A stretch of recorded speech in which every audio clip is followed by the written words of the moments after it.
கருணாநிதி அவர்கள் கூட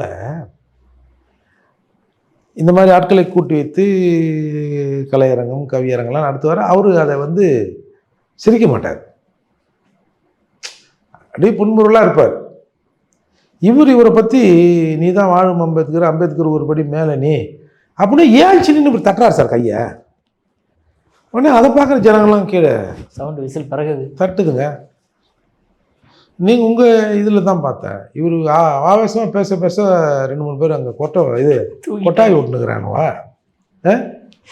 அதால் சரி, அவங்க வாயி அது அவங்க எங்கே விட்டா நமக்கு என்ன, அது ஒன்றும் பிரச்சனை இல்லை, மாம்சம் தானே. அதால் இது என்ன கலாச்சாரம் தெரில. நாங்கள் தமிழர்கள், நாங்கள் தமிழ் தேசியத்தை குழி தோண்டி வளர்க்க வந்தவர்கள் அப்படிலாம் சொல்லிட்டு 1 மணிக்கு கேக் வெட்டுறது எல்லாம் வெள்ளைக்காரன் தான் சார். எல்லாம் வந்து கோட்டு சூட்டு ஸ்கர்ட்டு குட்டப்பாவோட தான், அந்த வகையில தான் அவங்க.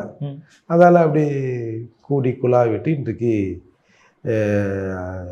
பிறந்த நாளை முடித்து விட்டு உடனடியாக அவருடைய சின்னம்மா இறப்புக்கு போயிட்டார்.